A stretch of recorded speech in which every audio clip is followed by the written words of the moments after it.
Hello, everyone. Thank you so much for joining us today. Give it a couple seconds as people log in.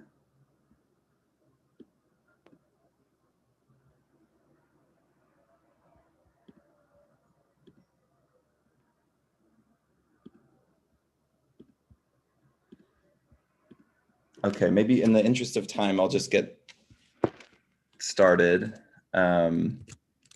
My name is Jack Gross. I edit Phenomenal World, a publication from the Jane Family Institute, and I'm very excited to quickly introduce the discussion today. This conversation was prompted by Tim Sahay and Anusar Farooqui, who have written up for Phenomenal World a proposal for an independent green ratings agency. The piece also functions as a good primer on some key green finance topics, and they wanted to bring this group together to begin hashing out some different and shared approaches to these questions. So this group, of course, by no means exhausts the wide range of important perspectives and expertise on green finance, but hopefully will provide an energizing and productive exchange that will lead to many other conversations. So I'm just going to give a very brief introduction to the panelists. I think very little introduction is required here. And then I will pass it to Adam Tooze, who's going to guide us through the conversation. Very brief housekeeping point. We won't have so much time for audience questions. We're scheduled to run for about 90 minutes, although we may go over. But please do write things in the Q&A box and the chat. And if it makes sense to synthesize them and bring them into conversation, everyone will do so. I just want to thank our panelists very, very much. Deep gratitude for bearing with me as we got this scheduled and for taking time out of invariably incredibly busy schedules to have this conversation. So for introductions, Anusar Farooqui is an essayist who goes by Policy Tensor online. Yakov Feygin is the Associate Director of the Future of Capitalism Project at the Berggruen Institute. Daniela Gabor is Professor of Economics and Macrofinance at UW Bristol. Robert Hockett is Edward Cornell Professor of Law at Cornell. J.W. Mason is Associate Professor of Economics at John Jay College and a Fellow at the Roosevelt Institute. Saule Omarova is the Beth and Mark Goldberg Professor of Law at Cornell University. Tim Sahay is Senior Policy Director at the Green New Deal Network. You may know him by the name of his Twitter avatar, the famous Bollywood actor Albert Pinto. And finally, Adam Tooze is Catherine and Shelby Cullum Davis Professor of History at Columbia University. And I will pass it over to Adam to get us started. Thank you all again very much. Oh, thank you, Jack, and thank you for another great collaboration with the Giant Institute. It's really a pleasure to be working with you folks, and thank you for bringing together such an absolutely wonderful panel. It's really an example, I think, of how the medias of policy wonkery and blogging and Twitter and more sustained conversation can work ideally together. What brings us all together, I think, is the common realization that faced with the problems, the global problems of the climate crisis and the overarching problem of the sustainable development, not to mention, and one perhaps should subsume America's national problems within that category. In face of all of that, what is urgently needed is investment. Long-term, large-scale, single digits, but multiple single digits of global GDP and national GDP need to be committed to large-scale and long-term investment. And the question that, as it were, animates all of us here is the question of how one can mobilize finance funding for those projects. And two basic ideas, of course, come to mind. One is to do it by way of the public budget and to fund it by way of taxes, which is the choice chosen by the Biden administration currently. It has a progressive appeal if the taxes are structured right. Why not expand the state and do so in a way which enhances our capacities to build fiscal capacity and redistribute resources? The obvious problem is, of course, the political constraints that such a move imposes. And this brings to mind an alternative option, which is some form of what's called in the development finance business, blended finance, public-private partnership, public backstopping, de-risking of private financial activity or packaging of private financial activity with a public etiquette, as we're familiar with, for instance, from the Fannie Mae and Freddie Mac underpinning of the American mortgage market, to enable the mobilization of the trillions of dollars over decades that are necessary in this situation. And the folks on this panel today, all brought together by their fascination with this problem as a general problem. It's a quite deep problem of thinking about economics, what capital is and investment is, but also by their practical engagement with proposals currently on the table and proposals of their own. And I want to start today's discussion with the question of what we can do better in the United States, because I think we all are also united by the sobering realization that the advent of a democratic administration is not the silver bullet that many of us imagined. It is not even as promising as it appears when the first round of Biden stimulus was launched and that $1.9 trillion flowed out. The investment programs the Biden administration has launched are considerably more modest and, bluntly speaking, inadequate to the task at hand, inadequate perhaps by as much as an order of magnitude in relation to what needs to be done, depends on the assumptions that you make about where the money is going to come from. And the question, therefore, is how we can go bigger urgently, how this can be done practically, what sort of fixes might be put in place. So there is, in fact, a legacy of talking about this, a history of talking about this.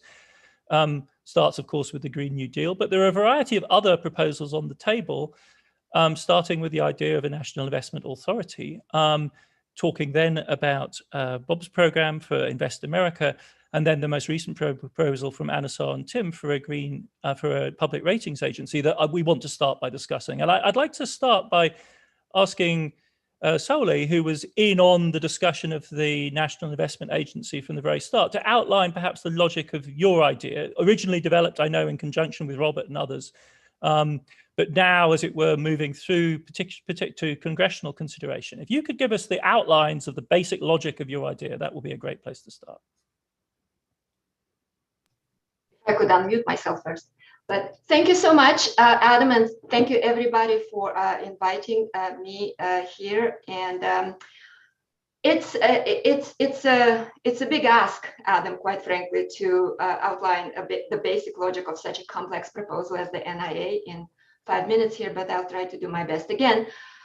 So the idea originally came when I and Bob Hockett, my colleague here at the time, were working back some years ago, 2015, 2017, worked on a series of articles about how to reinvigorate the public presence and public control over the financial system and the flow of capital, not into speculative investments like it does now, but into the productive enterprise, into the building of the infrastructure. And of course, all infrastructure that we need to be built now should be clean and green infrastructure. There is no question about that.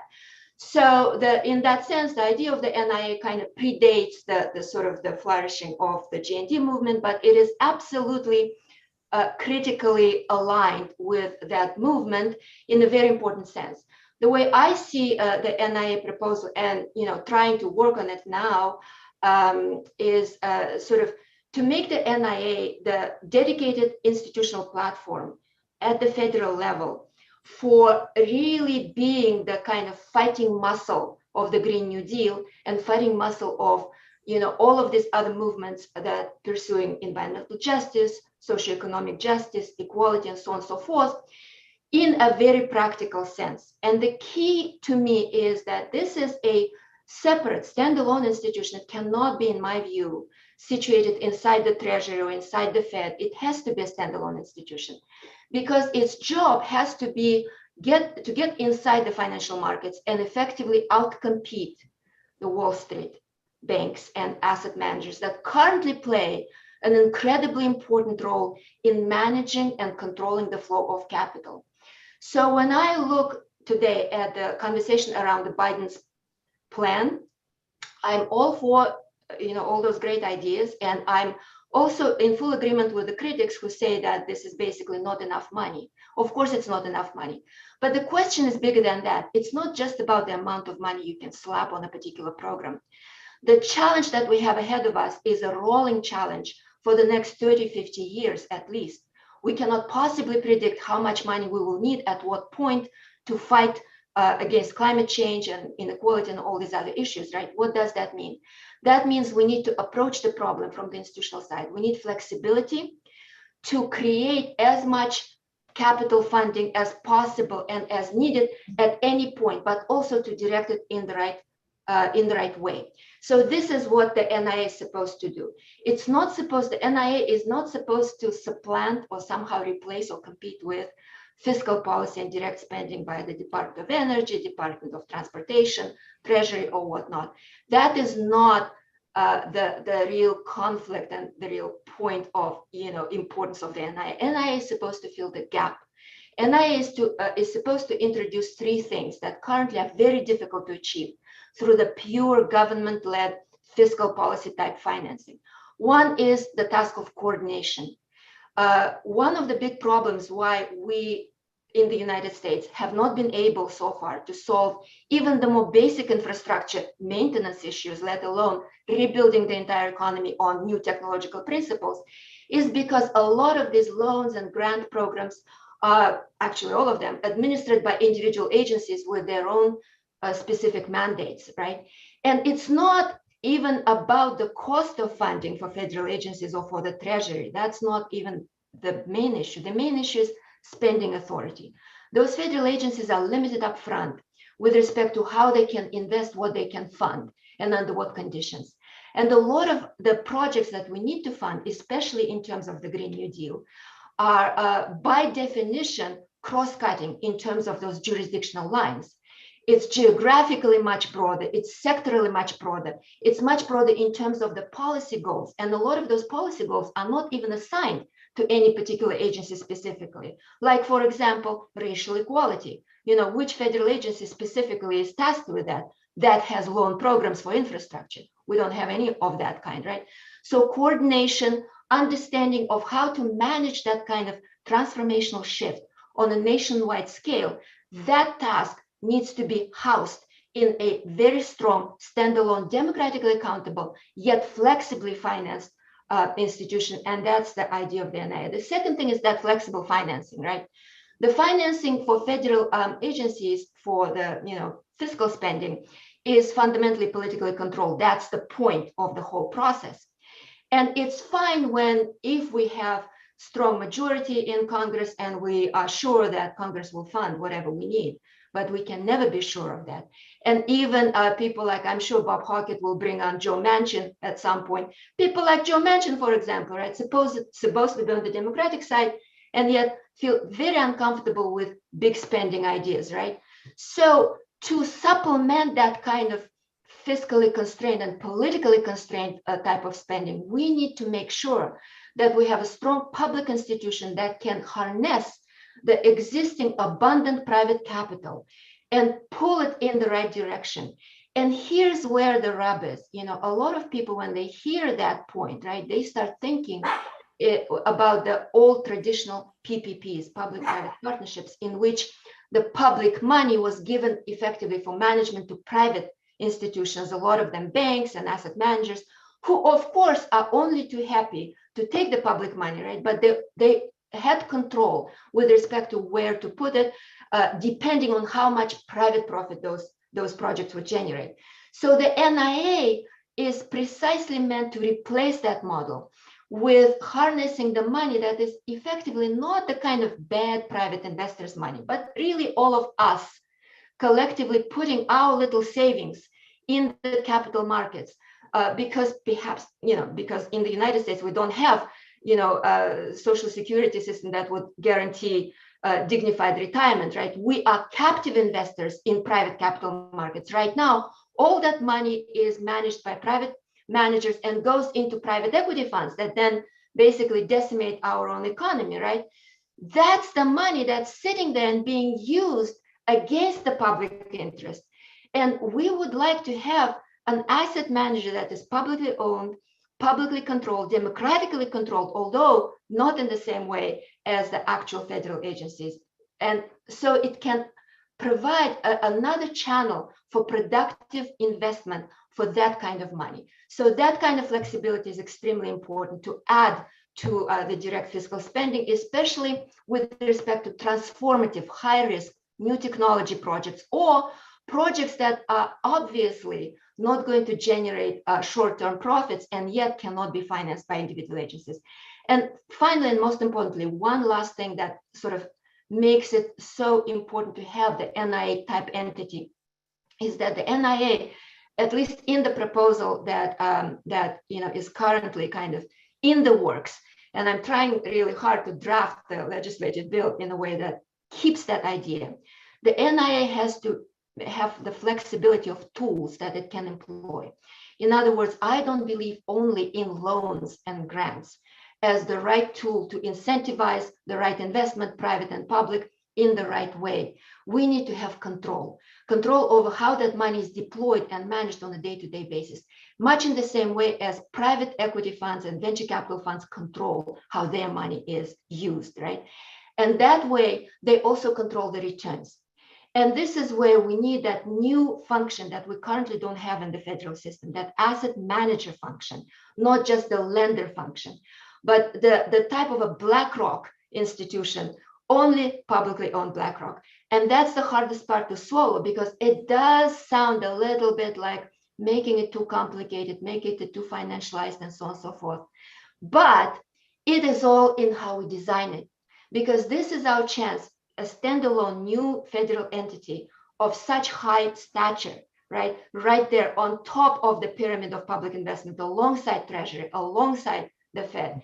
This is our chance to shape how it's going to be governed and how it will actually reflect all of our interests in a way that hasn't been done before. So that's my spiel. Love the rating agency idea. I think it's completely compatible with the NIA. Thank you. Thank you so much, Saule, for that heroic effort to compress the idea. Bob, you were in on the ground floor of this idea. I think its gestation begins around 2015, something like that. But right now, you're pushing a sort of what I think you've described as a plan B option, not in any way as a critique of the NIA option, but as it were to broaden the range of options here. Can you give us a little bit of an idea of your logic in branching out or perhaps supplementing the NIA plan?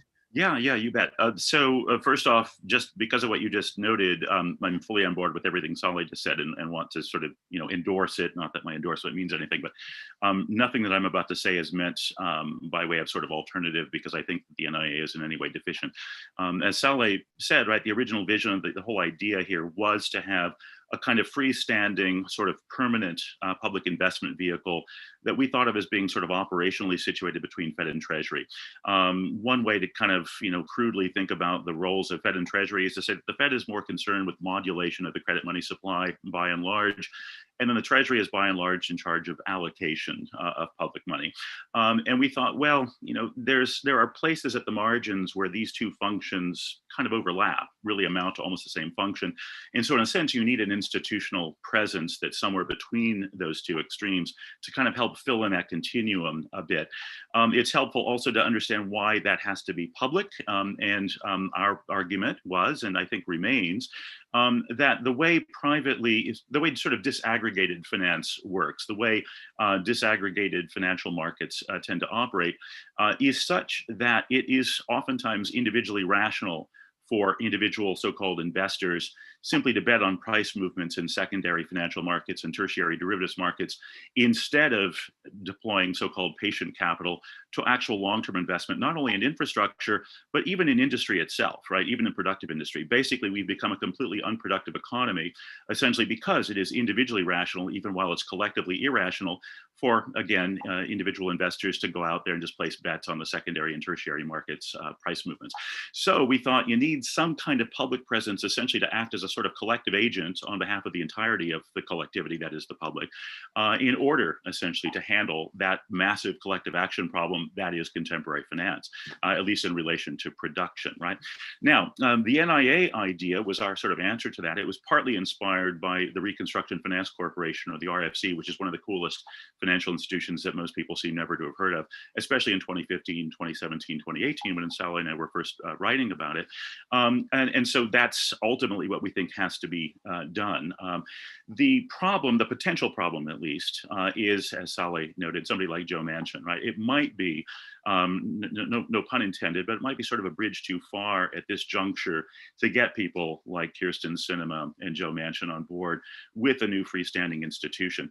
I'm all for putting as much pressure as possible on these people to get them to realize what has to be done.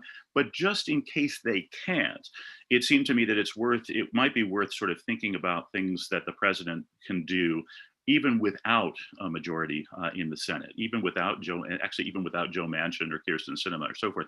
So that's where the Plan B idea sort of originates, which I definitely want to emphasize as a Plan B in the sense that the NIA is really the Plan A. I completely agree with Saule and Yakov for that matter on this. All right, so what is that Plan B? Well, essentially it comes in sort of 4 parts that are basically meant to sort of put in place the basic functionalities of the NIA, at least most of them, but in or via the medium of existing institutions, basically some tweaking or reconfiguring of some existing public institutions to make them all ensemble, in a sense, partly, albeit imperfectly, replicate the functionality of the NIA itself, right?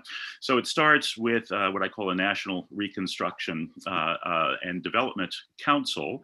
This is sort of patterned broadly after the National Security Council on the one hand, and the FSOC on the other hand. The model of both of those councils basically is to bring together into one conciliar structure, right? So that you don't have siloing all of the distinct federal entities that have something to do with the general sort of jurisdiction, or the general sort of subject matter jurisdiction, you might say, of these councils, right? So FSOC is all the financial regulators, National Security Council is all the security-oriented agencies and the like.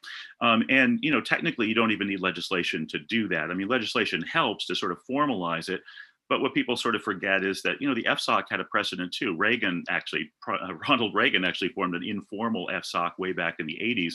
And it functioned, again, imperfectly ever after, and formalizing it through Dodd-Frank maybe helped, although maybe not, because it's not really doing very much these days, thanks to Trump. But in any event, to sort of bring together all of the cabinet level officials who have jurisdiction over major portions of the nation's infrastructure or industry, to get them on the same page, have them meeting quarterly at the least. It's sort of headed up by Treasury and Fed.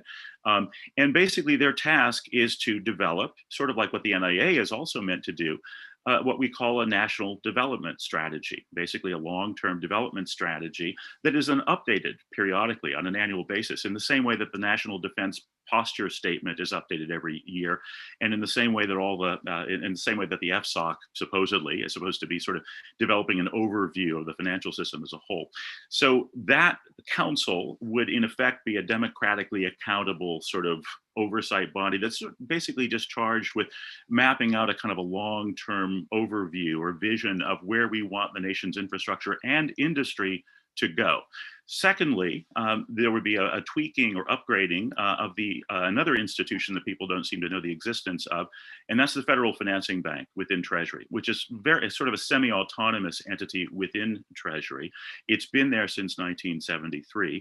It's basically, you can think of it as sort of, I mean, now that we have fuel injection, this is probably a bad example, but you can kind of think of it as the sort of carburetor of public investment at present.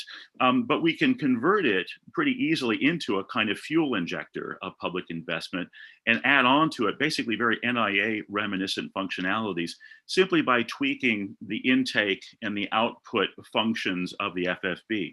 So currently the FFB puts out public investment funds by basically extending only loans or loan guarantees, right, to federal agencies or to entities that federal agencies themselves sort of endorse or try to work with.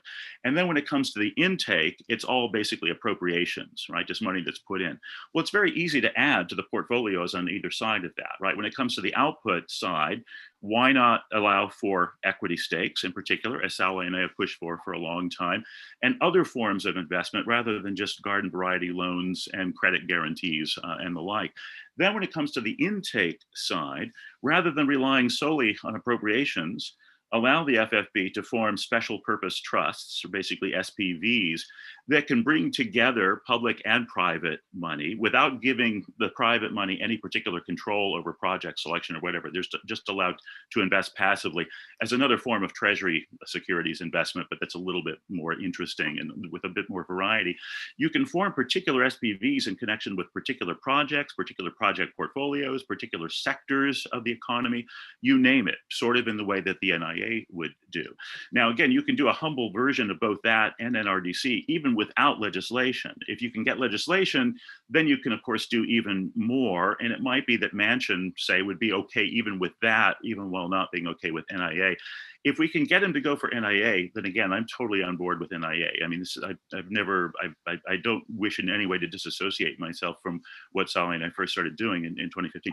But thirdly, the third sort of element is what I've been calling spread the Fed. If any of you Google that phrase, you'll see there's quite a bit out there now on this that I sort of started pushing when the MLF was first announced, Municipal Liquidity Facility, and the PPP stuff. I'm sorry, the Main Street Lending Program back in April of 2020. So the idea here is to restore the Fed to something closer to its original mission, which was a kind of network of regional development finance institutions, right? The original vision of the regional Fed banks was that they had a function. They weren't simply kind of glorified think tanks in particular regions.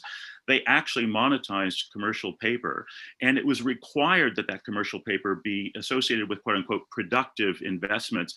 And very crucially, productive was not defined in terms of profitability, because you can profit by having a great algorithm for betting on not only Wall Street, but Las Vegas. There was a very explicit distinction drawn between productive projects and merely profitable projects on the other hand. We lost that vision. We actually abandoned the effort to distinguish between those two things back in the 30s for reasons that we don't have time to go into at the moment, but we can in Q&A if people want. But if we were to restore that particular vision, then we could actually put the regional Fed banks back to work in actually helping to foster startup industries, startup firms, and the like, with the money that they effectively create. I hate that word, but the money that they basically issue. And so the basic thought then was that the FFB and the NRDC on the one hand would be largely infrastructure focused and big industry focused. Mm-hmm. And then the Fed would be sort of more sort of small startup firm focused, sort of the industries of tomorrow that we want to sort of incubate and germinate now. And that's basically there's a fourth element that has to do with a Fed issued digital dollar on the sort of liability side to correspond to that asset side boosting of public. But these are the key investment side proposals, really, aren't they? The first three are the real. The first three are the key, yeah. And thank you so much again for compressing a hugely complex and rich institutional, also even historical agenda, because what's so fascinating about this is that when you start to press, some of these capacities already exist within the American government machine. And there's a weird process of amnesia, repression, displacement that operates to exclude them from discussion. Very familiar also in European central banking, how rapidly everyone forgot what central banks can actually do. But we now have a third proposal, the very latest, as it were, idea from Anusar and Tim, which indeed set the entire ball rolling for this panel today. Which is the idea of a public ratings agency. Anusar, do you want to give us a similar kind of compressed soundbite on the idea that you and Tim launched and some of the rationale behind it? You'll need to unmute before you get going. I'm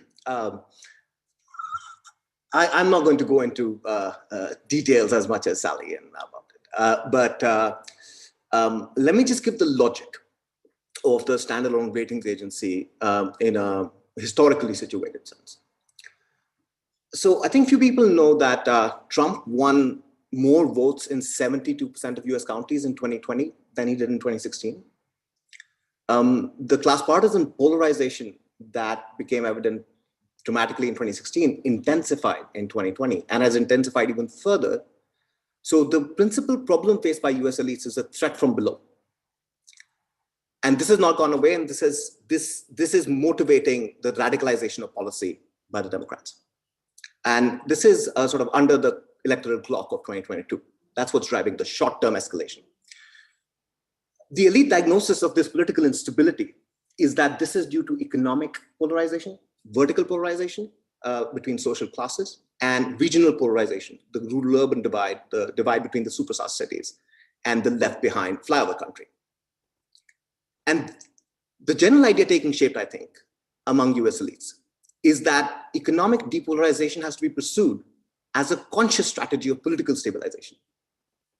You want to depolarize economically so as to stabilize the polity. The solution that's been hit upon, I think, by the technocrats is that what you need is a high pressure economy, because tight labor markets are the only way we know how to deliver broad-based growth. Okay, how do you do that? The Yellen-Biden idea is that you want to restore public spending to the level under the Kennedy administration. It has fallen by half, from 7% to 3.5%. You increase it back to 7%, you will get back the dynamism of the 60s. That's public investment. Public investment. Yeah. General investment in government fixed assets has fallen from 7% to 3.5% since the early 60s. Okay, so this sounds like a plan, right? This is a short-term vision, right? And it falls short on, not only does it fall short on closing the funding gap. So what the Biden administration proposals and everything that is being considered in Congress so far leaves a $600 billion a year, or 2.8% of GDP a year, gross funding gap that would allow the energy transition. But I think there is a more important intellectual problem here, which is that the Biden administration is not convinced that the climate crisis is a solution masquerading as a problem. It is a solution to the problem of elite-mass relations revealed in 2016. And the public investment-driven green economy, green transition, is a larger part of this political stabilization strategy. I think they're not yet convinced, or they're not convinced that they can sell it. The reason, so Biden's wager is kind of very peculiar, right? They want to pay for everything. Why do they want to pay for everything with directly funded tax dollars? I think that the reason is that there is a sort of shared bipartisan moral intellectual rigidity around questions of fiscal discipline. This is most evident in the fetishization of debt to GDP ratios. So you want to pay for everything because you don't want to have that conversation about whether we should have 130% GDP ratio, debt to GDP ratio, or 110%.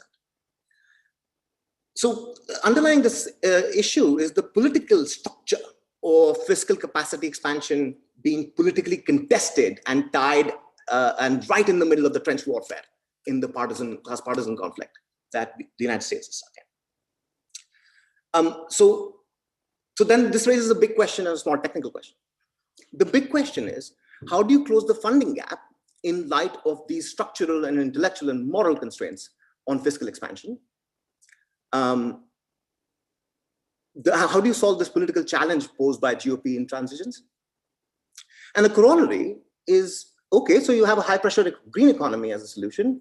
How do you stabilize this thing? This doesn't look like a neoliberal institutional super cycle that Daniela Gabor was talking about. This doesn't look like a post-war institutional super cycle either. This looks like a completely different kind of animal. And the stability properties of this formula we need to pay attention to that. Our intervention is in this context. So what we're saying is very simple. We're saying that public backstops allow you to close the funding gap while evading political constraints on fiscal expansion and evading the political moral commitments to fiscal discipline, precisely because they do not consume any tax dollars. So public backstops to private finance.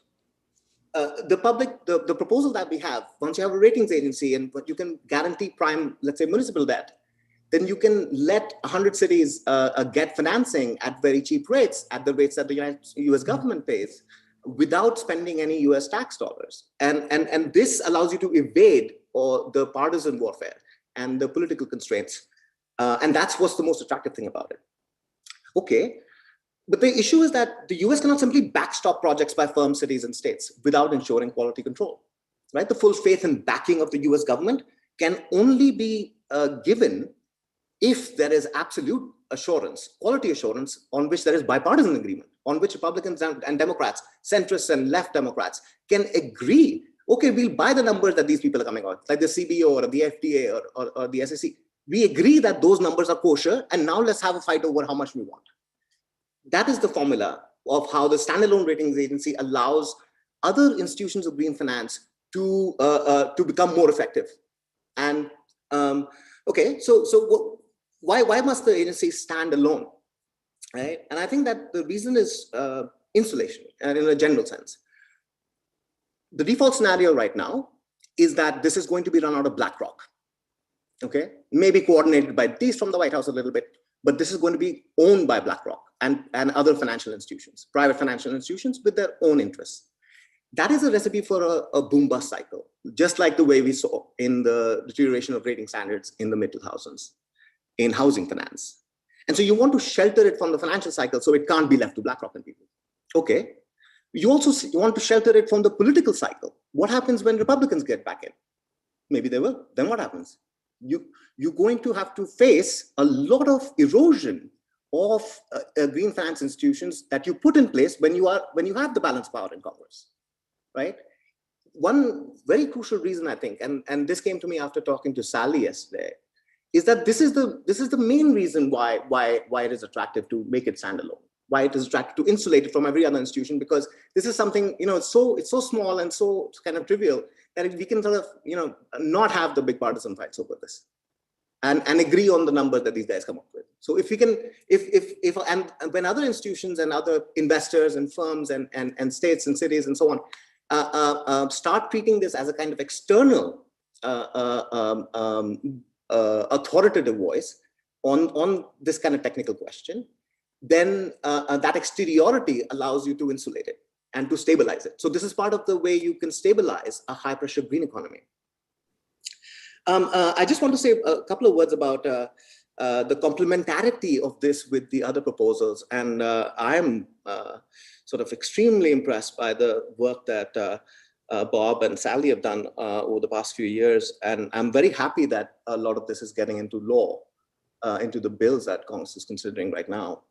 I just want to say that the Standings Ratings Agency proposal is an enabler, is extremely complementary to proposals for public investment, to proposals for de-risking, to proposals for all of the above solution, the whole of government approach. It helps you solve a bunch of stability and enabling problems. And the final idea is that I know that one critique of this is just not a disciplinary institution. But let's be clear about what that means, right? Disciplinary institutions are productive. Right? CB was a disciplinary institution. It tells you this is the increase in interest rates that you would find if this is the debt to GDP ratio goes up by this much, right? Which is complete nonsense as a technical result in economics. But it serves as a disciplinary function. But what it allows you to do is agree on these numbers and pass through bills and do the work of legislation and public investment and so on and so forth. So the fact that this is a disciplinary institution should not be held against it. It is the reason why it is effective. I think I'll close with that. Thank you so much, Anusar. We've had three wonderfully rich, succinct presentations so far. I'd like to open up the discussion now to the other panelists. I thought I would start with you, Josh, who is, as it were, for our purposes today, the designated spokesperson for, if you like, the Green New Deal as was. You'll have to unmute. You did an excellent paper a couple of years back, I think, out of Roosevelt on the Green New Deal conception. How does this latest 2021 evolution of the debate strike you? How does it, as natural development or something rather different? I think in some ways it's a step backward. Look, I mean, there are basically four ways we can approach decarbonization. We can have a sort of price-based approach with taxes and subsidies, carbon pricing. That was sort of the dominant view not so many years ago. We can have a credit policy-based approach where we favor green assets, disfavor brown assets. That's kind of where this credit rating agency is kind of located. We can have a regulatory approach. We just ban coal plants, or we can have an approach focused on direct public investment.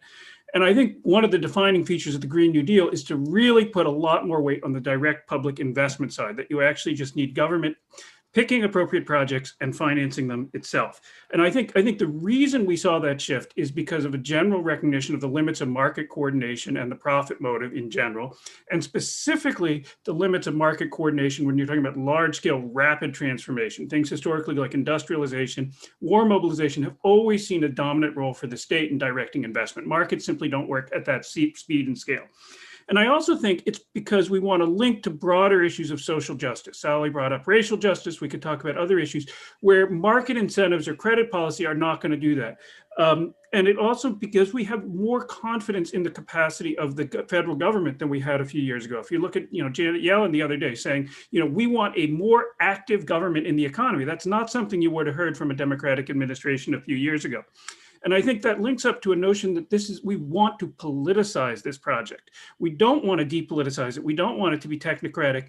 because we want, first of all, to achieve explicitly political goals about justice and equity in conjunction with decarbonization. And secondly, because it's a strength to involve movements, to involve politics. It's because we think we can win on the politics. And I do think that's a sort of fundamental part of the Green New Deal vision, that we're not looking over our shoulders about what happens, oh, well, the other side is going to come back in. It's saying we can mobilize people and we can actually win this fight. That's, I think, sort of central. And I do think there's one more piece, which is that the constraints on the government that people believed in a few years ago, particularly around the financing, look a lot less daunting today. There's clearly far less fear of government debt than there used to be, and with good reason, because we've had vast expansions of public borrowing with none of the economic costs that was supposed to imply. And we certainly see, again, in the language that we hear today from the administration, from other leading Democrats, there's simply no hint of what you would have gotten in the Obama or Clinton administrations about the importance of having some sort of long-run plan for deficit reduction. Even though the plans are notionally paid for, that's certainly not something that is being stressed.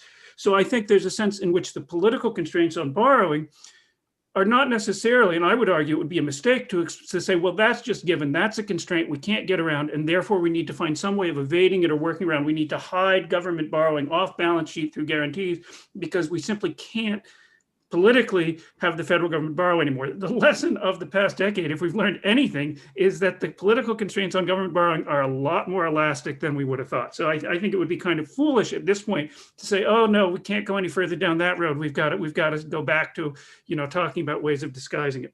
Now, let me just say something about the sort of financing piece, because I think there's something very appealing about the National Investment Authority and something problematic about it. And two things have been sort of merged, and I'd like to clarify, because there's sort of two things that it's doing.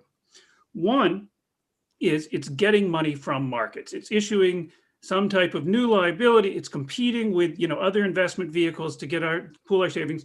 The other thing it's doing is distributing that money to projects. It is, as it's described, both a lender and a borrower in the markets. And I think those two functions are actually very different, because the federal government is already the best borrower there is. The federal, Saule says we need to outcompete the financial markets. The federal government already does that. The federal government issues more desirable, higher priced, more liquid liabilities than anybody else in the economy. The problem of getting money out of the private sector has been solved. It has been solved by the existence of the treasury bond. There's simply no need for a new institution there. Treasury bonds do not need to be interesting. We don't want them to be interesting. We want them to be exactly the way they are, because they are the ideal vehicle for getting money out of the private sector at the lowest cost in a way that actually supports, financial stability. The government's strength is as a borrower. If there is an underutilized financial resource that we need to be talking about getting better use out of, it is not the private sector capacity to lend, it is the public sector capacity to borrow. On the other hand, where we do need the private sector is on the productive side. There's lots of productive expertise, there's lots of labor, there's lots of capital, there's lots of firms that have built up the capacity to do things that we need to do, and we want to support that. So the challenge of an institution like the NIA, it seems to me, is to leverage the federal government's strength as a borrower on behalf of the productive capabilities of the private sector, which means to me the key test for something like an NIA is that it needs to be located financially downstream from the federal government. It needs to be in some form borrowing money from the federal government and then on lending it to private projects. Just two quick points sort of in support of that. First of all, there's no particular virtue to any special group of private lenders. We sometimes hear about patient capital. I think that's a word we should strike from our vocabulary. Pension funds, insurance companies, their liabilities may be long-term, but the people managing those went to the same business schools and took the same finance classes as the people managing every other pot of money. And the pension fund beneficiaries may be there in 30 years, but they're not the ones managing the pension fund. The people managing it will not be there in 30 years. If they don't get a good return tomorrow or a relatively short horizon, they won't have that job anymore. So these funds are looking for returns on the same terms as any other. There's no special affinity between one pot of money and decarbonization investment. And then the other thing, and I think this is sort of a fundamental point here, is how do we feel about the multiplication of veto points in the American political system? Because this is a distinctive feature of the political system, both constitutionally, and then we've added to it with institutions like the CBO.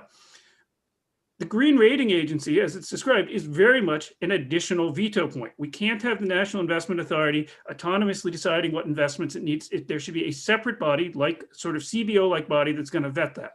We can't have the federal government simply making guarantees or loans to local governments. We need an additional veto point before that can happen.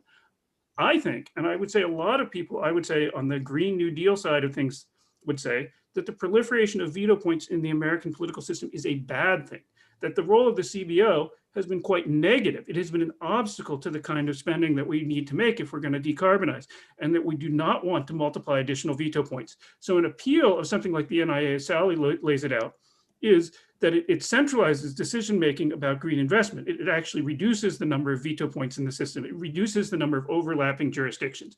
So to me, Sally says, well, I think this rating agency is perfectly consistent, but to me, actually, the rating agency is being proposed specifically to eliminate one of the strengths of the NIA, which is its ability to sort of have autonomous, centralized decision-making about directing investment. So I think we should, if you want to make the other argument that no, actually it's good we don't trust political decision makers, we don't trust democratic politics because, next year it might be the Republicans. We don't think we can win the political argument, and therefore we need to multiply veto points and then hope we can get our people into the strategic locations. We should make that argument, but I don't think we should take it for granted that proliferating additional overlapping competing agencies is intrinsically a good thing. Thank you, Josh. That was about as crisp a statement of the implicit sort of democratic sovereigntist logic of the GND as I've ever heard. I really appreciate the force with which you put that point. Because I do think a huge amount in this entire conversation hinges essentially on the political imaginary. What kind of a political future do you envision here? And do you imagine your speech and your proposals as performative? In other words, in helping to bring that reality about or not? And I do think there may be a quite fundamental difference of view here between the different positions. Yakov, you've been, I know, in the undergrowth of all sorts of alternative finance initiatives for as long as I've known you. You've been, I believe, directly involved in the latest round of NIA proposals. Perhaps you would like to come back directly at Josh. I mean, that would be the most productive line, I think, for our argument to go down at this moment. And I'd encourage people to seize onto that. What would be your reaction to Josh? I think you summed up one fundamental issue, is that I'm not an optimist by nature. I don't think we will always be guaranteed to win the political argument, especially in the United States. And to be frank, there's no good historical, examples of us winning the argument overnight at the speed we need to. Even with what we're seeing out of the Biden administration, we are seeing that there are many, as you've said, veto points. And that you need to bring aboard people who just don't agree with you. And I think, Adam, you put it well, that I don't believe that speech is always performative. I think, in a sense, strategy and long-term, I think you need to basically have a long-term strategy that goes through steps and co-ops your opposition. That's if you're going to get to political commitments, that's kind of an underlying one I have. I am a pessimist, but I want to see the right outcomes. Now, I also kind of want to clarify why I became interested in the NIA, and that was what Bob and Saule's original vision. That this isn't necessarily primarily a financing tool, right? I think, it is one, and there's a lot of uses for it. But what it really is a more muscular way of reshaping private markets, right? Whether there's a Green New Deal or not, and I hope there's a Green New Deal, there's going to be a need to control private finance. If we live under capitalism, and as a pessimist, I think we're going to be doing that for a very long time. Let's say there is a successful Green New Deal. I think, as Bill Janeway and Hyman Minsky always told us, there is going to be a green boom. And that means there's going to be a green bust. The point of the NIA, to me, in coordination with the Green New Deal, is to act as almost a vacuum cleaner, is to establish enough of an equity stake and enough of a presence in the debt market too. I'll get to Josh's treasury point because I don't necessarily agree with it, actually. to then take the bust and restructure it and restructure its assets into something sustainable. And again, I think that's fine. Again, busts are fine to me, right? That's just the nature of living under capitalism. And that is something the Green New Deal will probably have to deal with. I mean, let's go, if you think of the housing bust, yes, it was driven by a policy that I think was bad, because I don't think individual home ownership is that good an idea. But if you want to pursue that policy, you had to expect that there would be a bust, and you would have to have some kind of government intervention to clean it up and keep people in their homes and restructure those things. I think that, and that's where, let's say, the failure of the Bush ownership society was to achieving their goal. I think that's why I think of this as an adjutant function.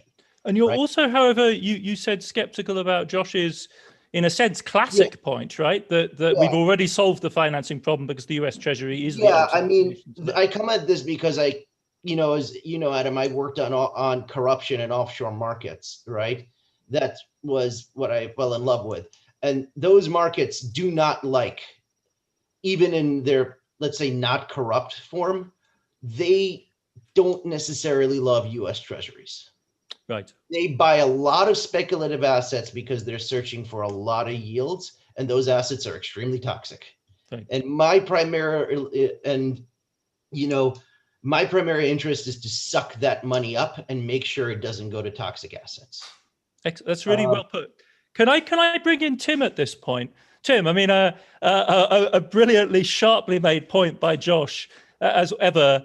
The Green Rating Agency, yet another veto point. And if there's one thing America doesn't need more of, it's those, in a sense, of preemptive surrender of the agency that the NIA could exhibit. If you'll unmute, if you could give us your reaction, that would be great. Yeah, I think instead of thinking of it as a veto point, I guess Josh is trying to say that a lot of federal investment is required. We know that the federal government can finance that very cheaply, but I think it's important to sort of start from the fact that what are the sorts of investments we need? And we need most of these investments inside cities, in decarbonizing buildings, for instance, or in creating mass transit, and lifting the capital constraints and the austerity budgets that these public agencies have operated under. So when they go to borrow money from the municipal bond markets, they face very steep costs. And what we are sort of proposing is, it's almost much more democratic if cities and states can propose projects that are decarbonization projects, climate adaptation projects, retrofitting buildings, mass transit. And then they go to an authority that just sort of checks, is this project economically viable? And is this project actually going to contribute to decarbonization and cut carbon emissions? And as long as that agency is approving sort of good projects, you will reduce financing costs by issuing sort of a guarantee by the federal government, and dramatically increase the scale of investments in the places that have been historically underinvested in. And that's sort of going back to Saule's points that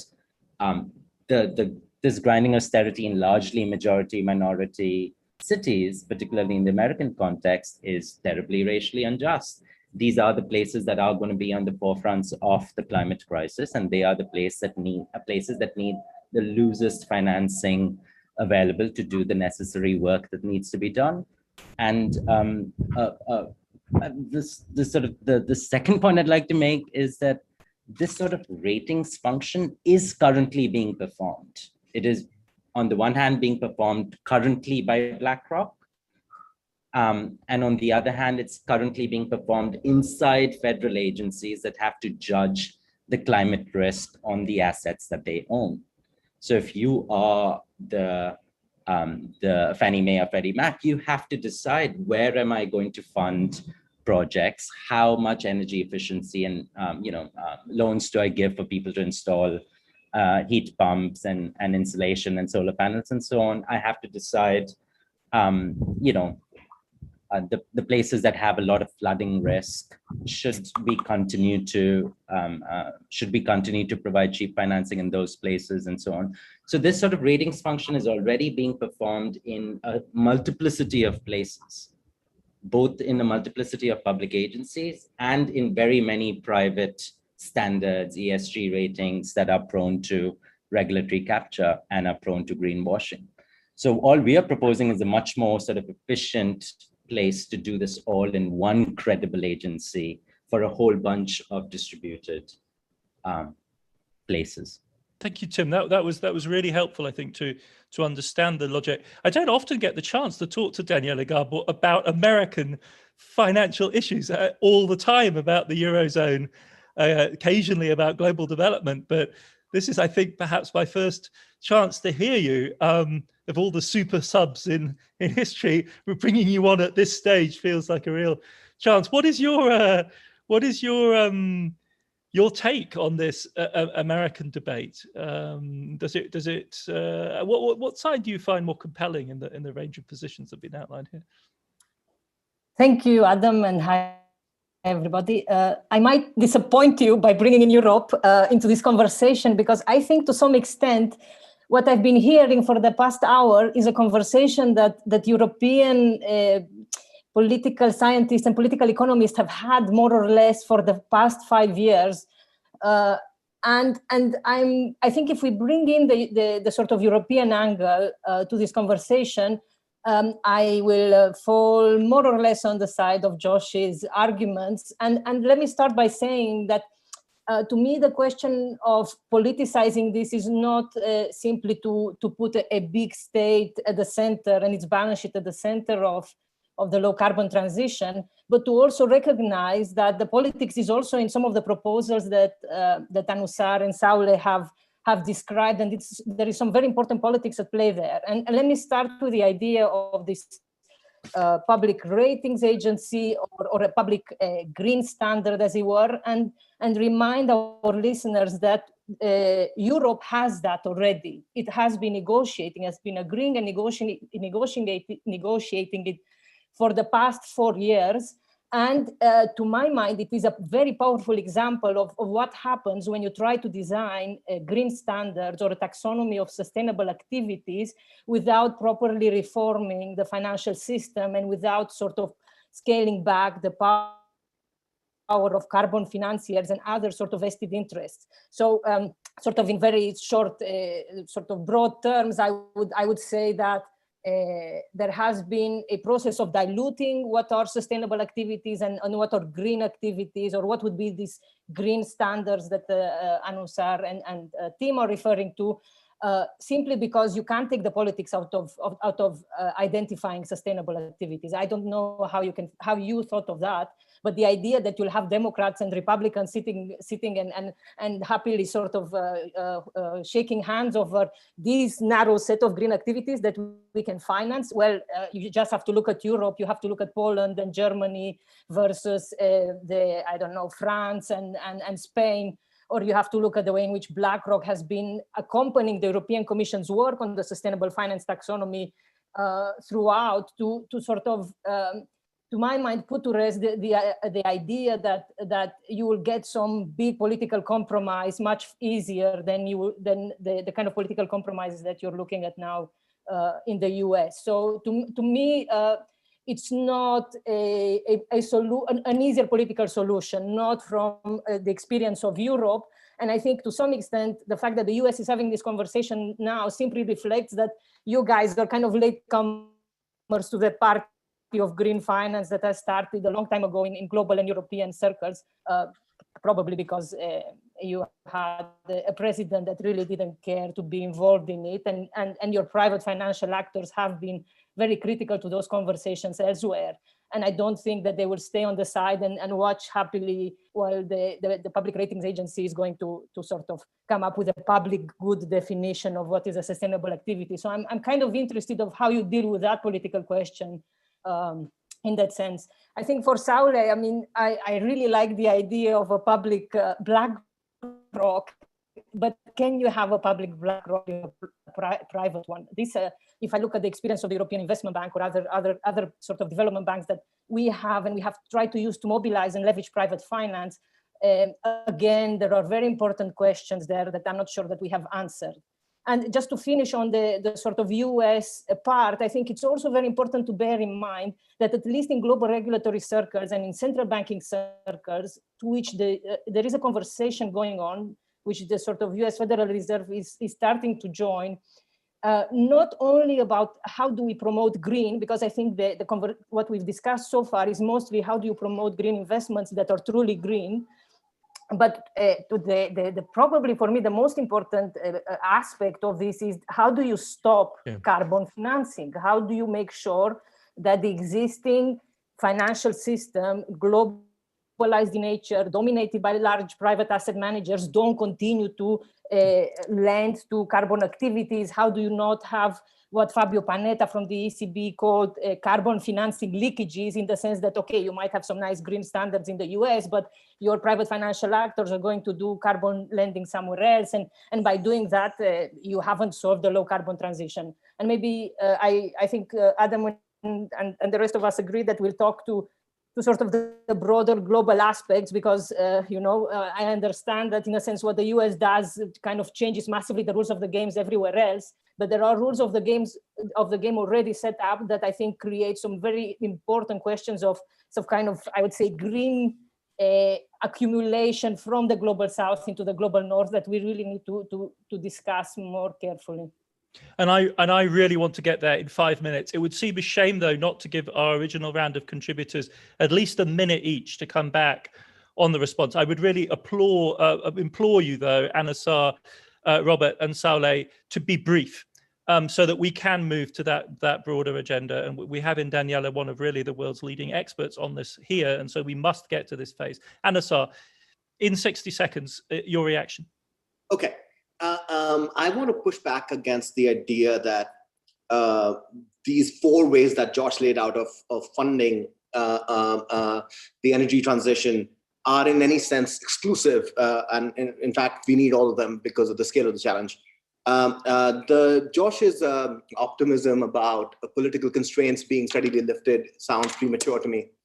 I think that this idea that the UST is the lowest borrowing cost and the federal government has the lowest borrowing cost just doesn't stand up in actual comparison, because anything backed by the United States has exactly the same return, has exactly the same yield as the US Treasury. So agency MBS is interchangeable, absolutely a quasi-treasury, interchangeable with US Treasuries. This question of veto point, I think, is crucial, and I just want to say it very quickly. The fact that it can be insulated and created, and the fact that you can create an agency that is public and respected as such by the partisans is possible because we have so many instances of it. Right? Okay. Everybody agrees that the FDA works. Everybody agrees that the SEC works. Everybody agrees to some extent that the CBO works. And so this disciplinary institution, I agree it's a veto point, but it is enabling, it allows you to enable trillions of dollars in financing and saves hundreds of billions of dollars for firms and cities and states. Bob. Yeah, so just really quickly, I think there's a sort of a persistent error that has been sort of, I think, the bane of Saule's and my existence in a way ever since 2015, and especially since 2017 and 18, which is the error of thinking that the NIA idea or the Invest America sort of Plan B fallback is about raising private capital because it's somehow needed, right? Trying basically to get private financing for public projects. It's not that and never was that. If we distinguish between the absorption of private capital that currently is highly destabilizing because it's so misallocated on the one hand, and the actual sort of taking in of private capital in order to finance public investments, we're not doing the latter, right? That's not, the idea has never been to try to get private capital in order to fund public investments. And we've tried to emphasize that again and again by using words like absorbing currently misdirected private capital and affording other kinds of investment vehicles that are public investment vehicles additional to treasuries, right? It's always been about that. And one way we've tried to focus on that, we've tried to emphasize that partly by using a different language than, right, basically getting private capital to finance or to fund public projects. We've also tried to do that by emphasizing that this stands the kind of classic PPP model on its head, right? The classic PPP model is a lot of public money with private control of the disposition of that money. This is sort of the opposite, right? We'll take in private money if people want to contribute it and want other investment vehicles, other safe assets, additional to treasuries. But the public is entirely in the driver's seat, sets the agenda, does the allocating, does all of that stuff. So in that sense, I think that it might be the case that Josh's criticism is predicated partly on a persisting belief that this is what the NIA is about, or this is what the fallback is about. Final point here is it'll be noted by some, notably Mark Paul, that there are other ways to absorb currently misdirected private capital, like taxation. But the problem is that taxation is a very blunt instrument, and it's not quickly responsive instrument. You have to legislate every new sort of tax, right? But if you want to absorb private capital that's currently being misdirected in more flexible ways, a great way to do that is to issue new public securities that might actually target a particular segment of that supply side of the market that treasuries themselves, generic treasuries, don't. And you could do that instantly. You don't need new legislation, right? Anytime the NIA or any substitute for the NIA wanted to issue an additional class of securities, it could do so. So it's a way of filling in the kind of temporal interstices, right, between new tax legislation occasions every couple of years or whatever. Thank you. Saule. So there is a lot, especially from Josh and partly Daniela, just a couple of points. One is that a lot of these criticisms are based on sort of slightly proxy-like understanding of what the NIA proposal is. The NIA proposal is actually much more sophisticated and complex than just saying we don't trust democratic politics. In fact, we never say, I never say. I have to also, I appreciate Bob's support, but you know, this, I speak for myself, we kind of push slightly different proposal at this point, but you know, I'm sure Bob will agree with me. It's not against democratic politics. In fact, the NIA is meant to create a permanent forum for democratic decision, very transparent, very highly salient, democratic decision-making with respect to priorities for public investment. This is what we're missing now. And as a result, just because something is called a public agency doesn't necessarily actually engage in a democratic process, right? But the implementation needs to be technically grounded. Otherwise, we're going to lose to Wall Street always. So when we say direct public investment, you better mean actual state-owned enterprise. Because if you don't mean just that, then what you mean is public money given to private actors. And that's not what we need to do. And then on EIB, Daniela, I'm completely with you.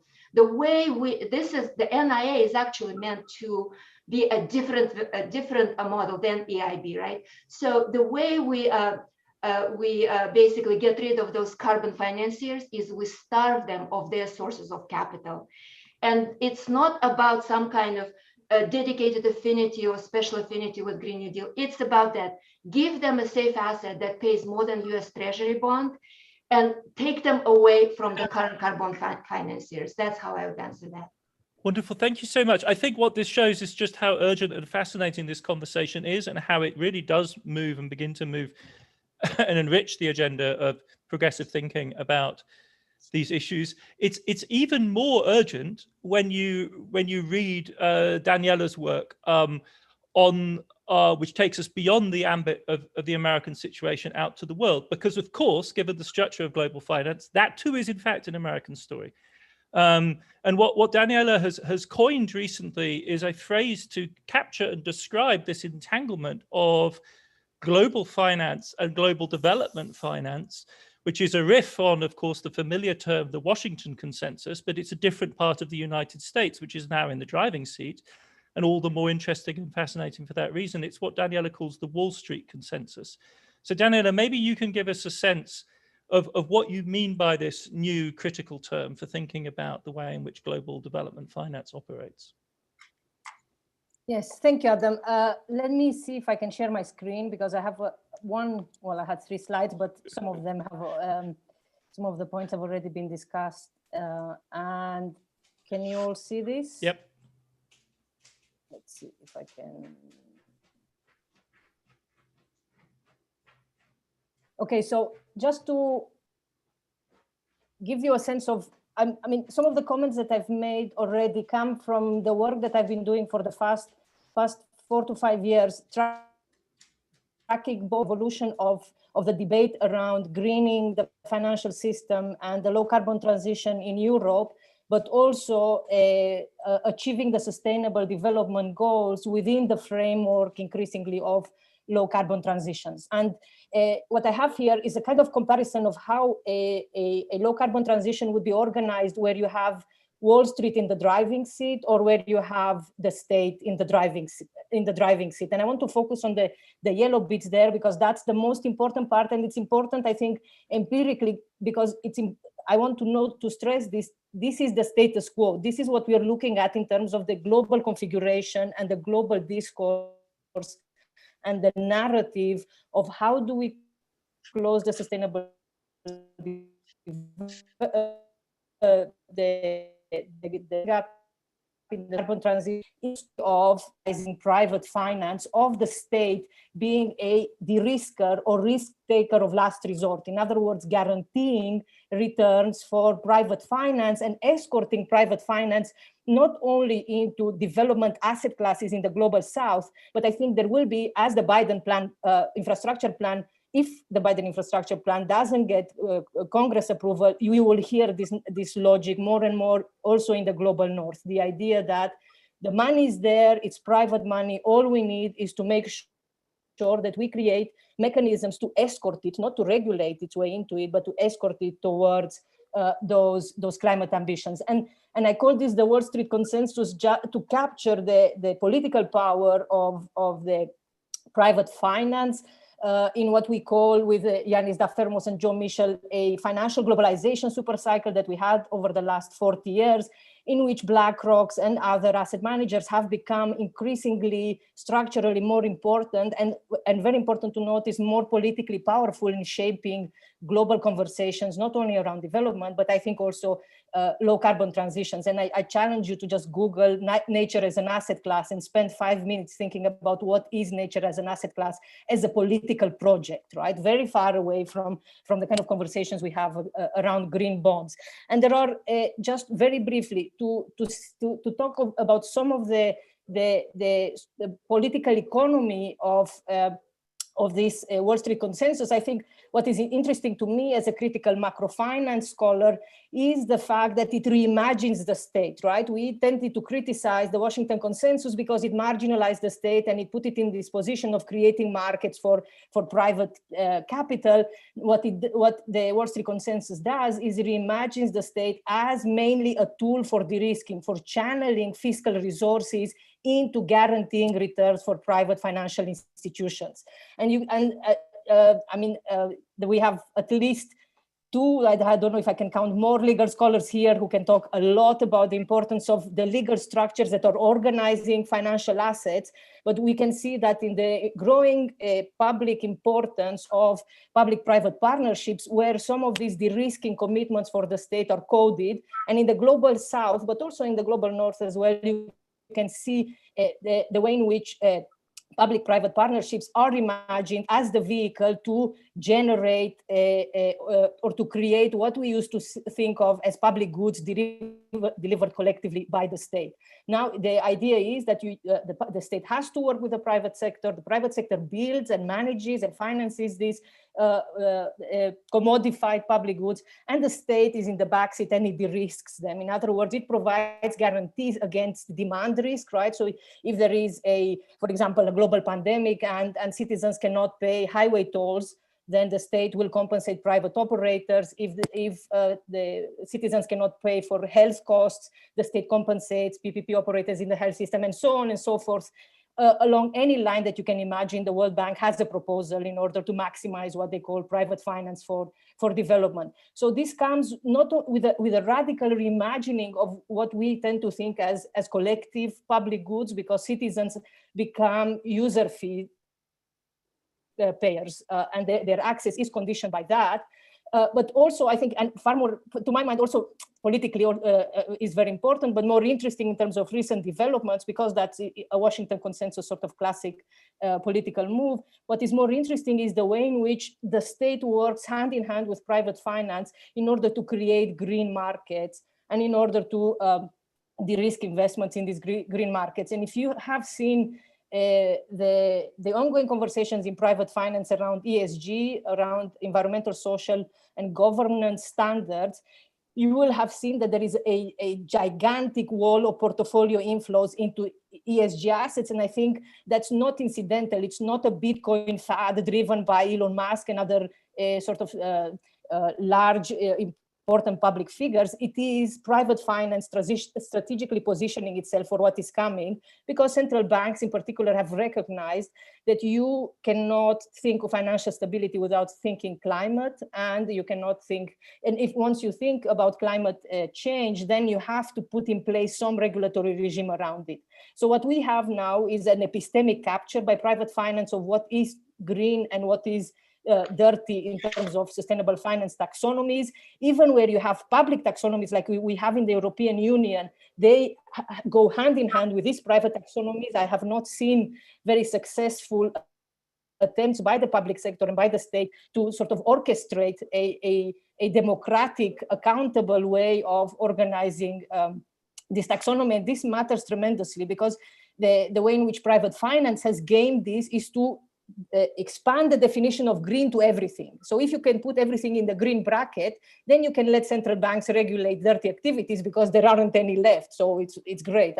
You get subsidies for greenwashing, and you get very little regulatory punishment for lending to dirty activities. And I want to finish with this, because I know we want to have a conversation. I think, to my mind, even if my esteemed colleagues on the panel are very successful politically, and I wish Saule and the rest of you a great deal of success, my worry is that in the worst case scenario, if there is political success, then is that we will have a sort of two model kind of global political economy, where countries in the global north will get a much stronger developmental state. You will get some sort of green developmentalism, where the state organizes the low carbon transition and delivers the kind of green public infrastructure that we have discussed so far. And then countries in the global south are increasingly going to become sort of sources of financial accumulation, or greenwashed financial accumulation, for my pension fund in particular. And I am a captive investor. I really like that. I'm a captive participant in capital markets, as Saule put it. And the worry is there, what does it mean, not only in terms of equity and in terms of social justice, because for me, social justice is not only resumes to the people in my country or the people in my adoptive country, but it has to have sort of a global dimension.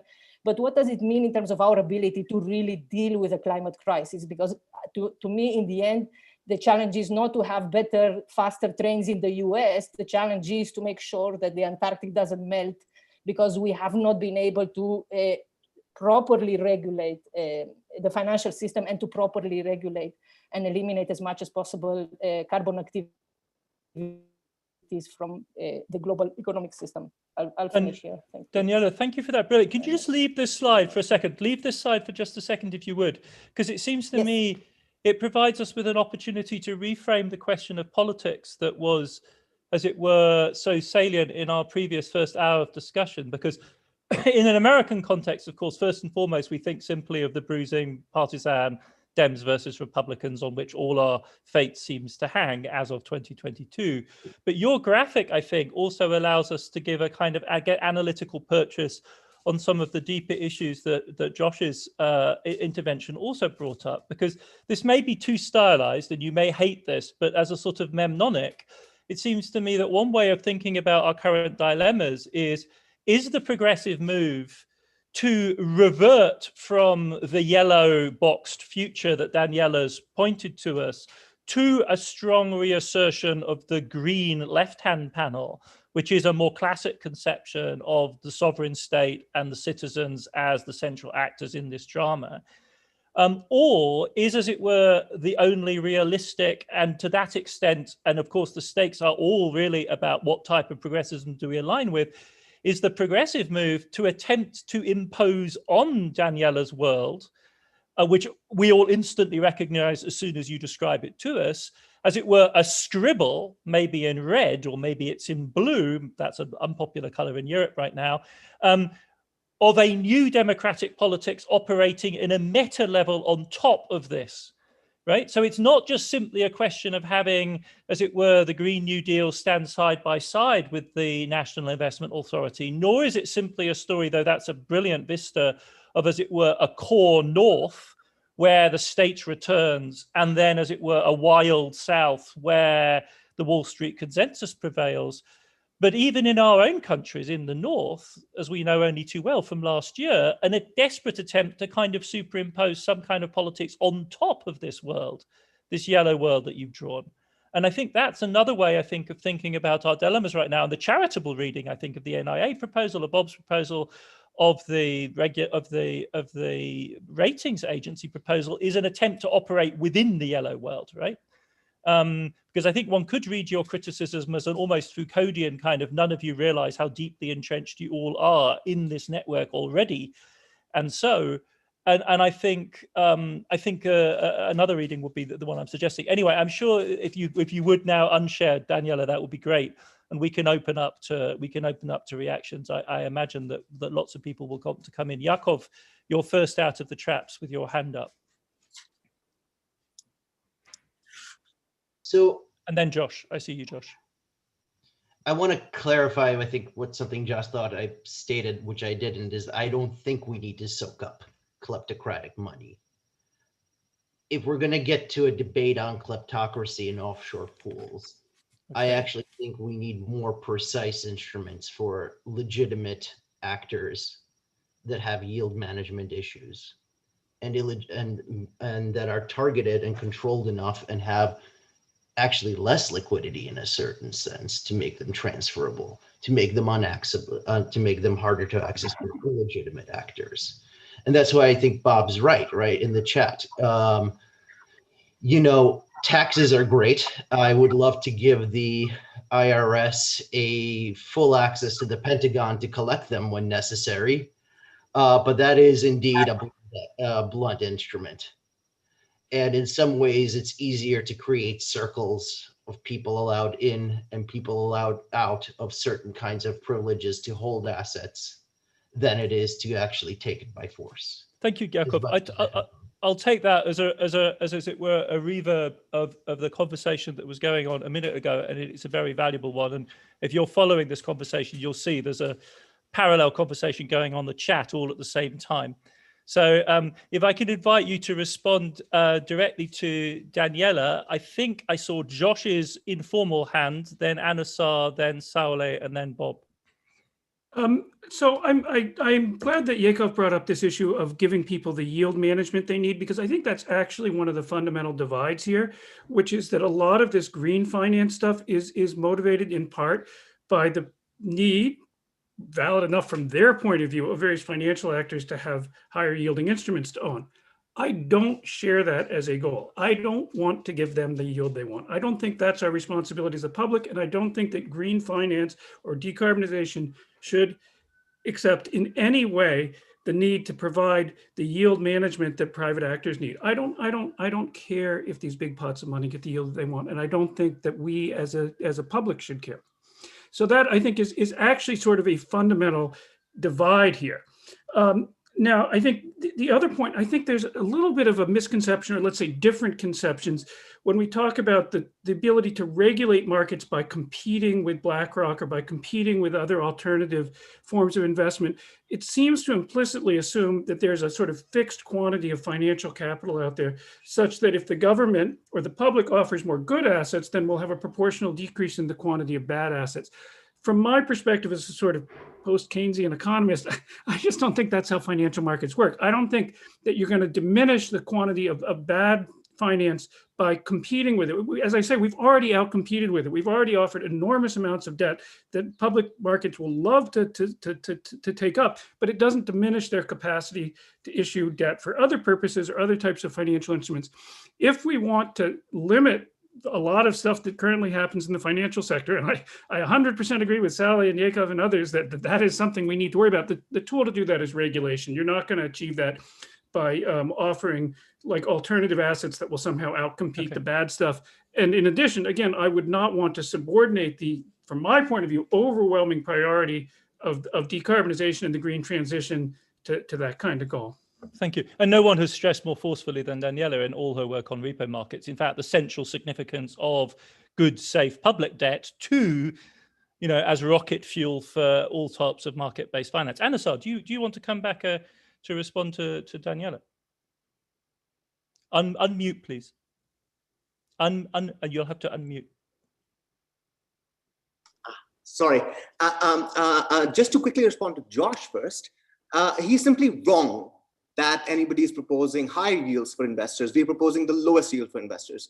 When you guarantee the obligations of, let's say, New York City, when the federal government guarantees the obligation of New York City stamp prime by our ratings agency, the borrowing cost of New York City will be no higher than that of the US federal government. So there is this notion that we are offering higher yields to investors and we are kind of investor friendly is completely mistaken. We're investor friendly in that it provides larger amounts of safe assets to the financial system and thereby stabilizing it further. But we are not offering higher yields and nobody's proposing that. The other thing I think that needs to be kept in mind, and this is where I want to respond to Daniela. I understand this logic that you're saying about epistemic capture by global finance of the emerging institutions of development, climate finance globally, and the multilateral institutions, the de-risking proposition that they have is informed by, above all, BlackRock, and epistemically captured by people who are experts in finance. And but this problem, I think that your critique is right, but it leaves out this problem of the financing needs of the third world. The third world states are not in a position to undertake the scale of investments that is necessary to get off the hockey stick of doom. It has to be financed. So the de-risking proposal is one solution to the problem. You can critique it, but then you have to at least provide an alternate model. And if that alternate model looks like an empowered World Bank that is partnering with development finance institutions that are totally under public control in the third world, that world is very hard to bring about given the power of private financial institutions and given the constraints. Thank you, Anusar. I'd love to give Daniela a chance to immediately come back on that, because I do think, I find your critique as always massively illuminating. And then I'm left wondering, exactly as Anusar is, okay, so when you talk to, as we've done, to Vera Songway and so on at the United Nations Economic Commission for Africa, their answer is, and so what is the plan? Like, is it a global Green New Deal back to sovereign states as the key actors in the manner in which Josh gave us earlier on? Or what's your vision? Thank you. On the spot. Yes, yes. No, I was just going to say that we scholars have better critiques and alternatives, with the exception of a couple of people here in the room. Touche. And I recognize the political economy aspects that Anusar is describing for countries in the global south. I don't particularly like the term third world, because it kind of creates a hierarchy of worlds, which in a sense is reproduced by financial capitalism, but maybe we don't need to use that.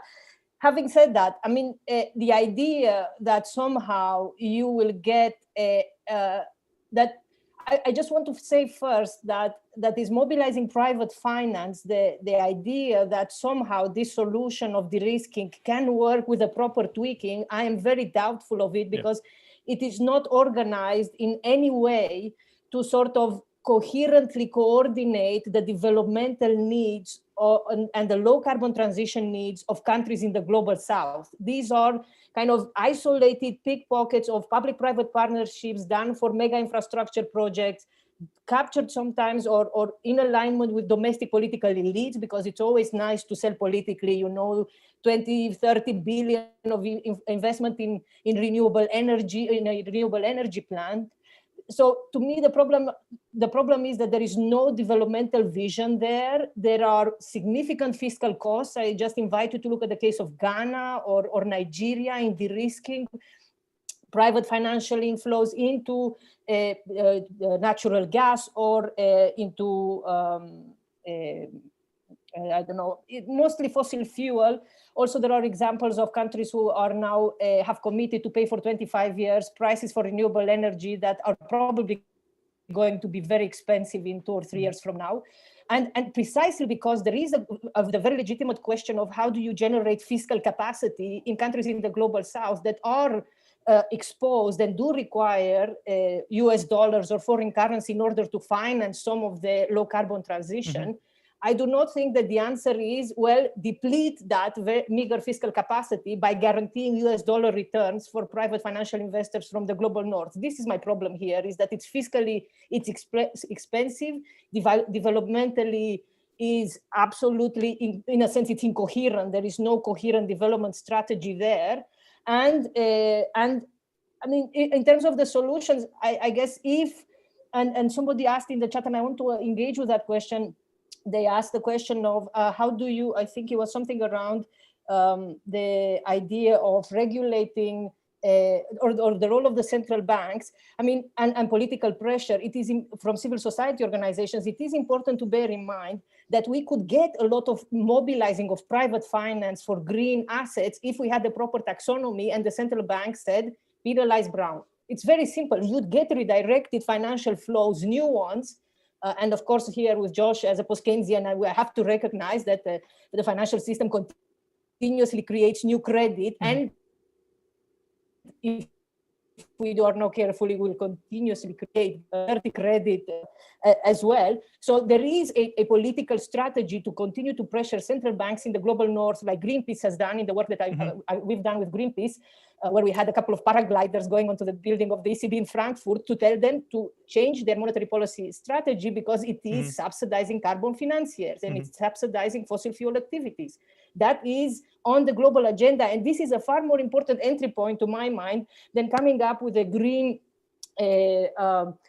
standards, new public standards agency is putting political pressure on the state institutions that are already in debates and political negotiations around what to do about the climate crisis and the impact on financial institutions. So we have political openings.